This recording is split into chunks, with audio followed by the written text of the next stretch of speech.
When Solon came back to Athens, he found a young relative of his, Pisistratus, was trying to make himself master of Athens. He was giving away a great deal of money and in every possible way showing himself to be friendly to the people. He had a large, beautiful garden that was thrown open to all. Men and women of the working class were allowed to shade under his trees, and their children played among his flowers. When the poor were ill, he had nice things cooked for them in his own kitchen.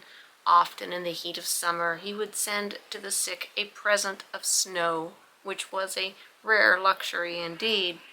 If a poor man died, he would pay the expense of burying him.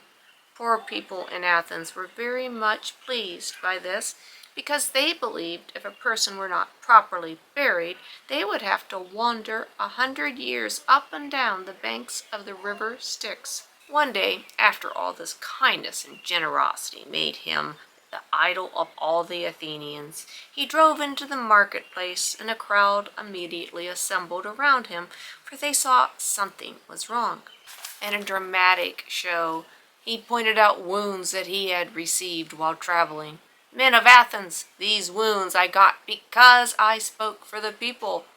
All saw the blood on his face, and of course they believed what he said. They did not know that he had wounded himself. The people of Athens were outraged, and one of them proposed in the assembly that a guard be set up to follow Pisistratus wherever he went. Solon begged the people to vote against it, but he was ignored. The guards were ordered. Pisistratus took care that there should be a great deal more than the 50 men suggested. Very soon he had a company of soldiers who were ready to do whatever he wanted.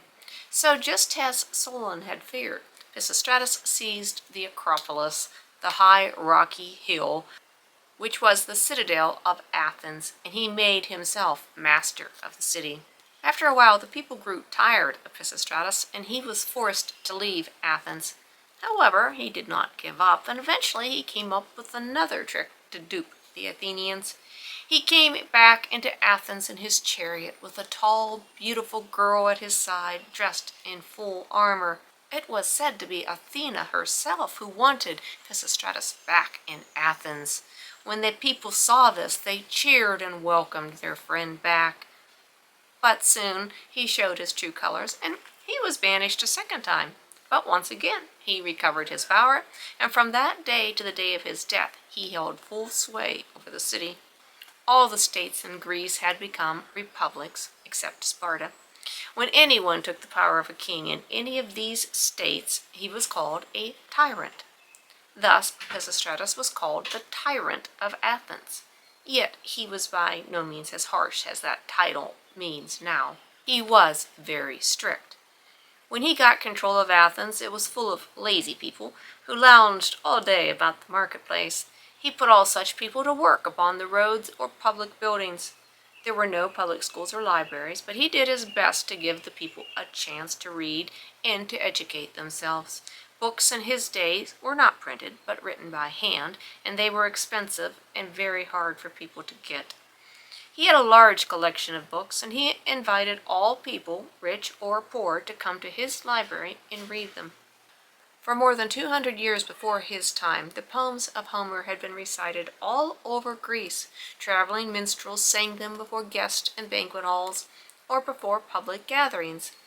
Everyone loved these poems. They were part of their history and culture. Many people knew parts of them by heart.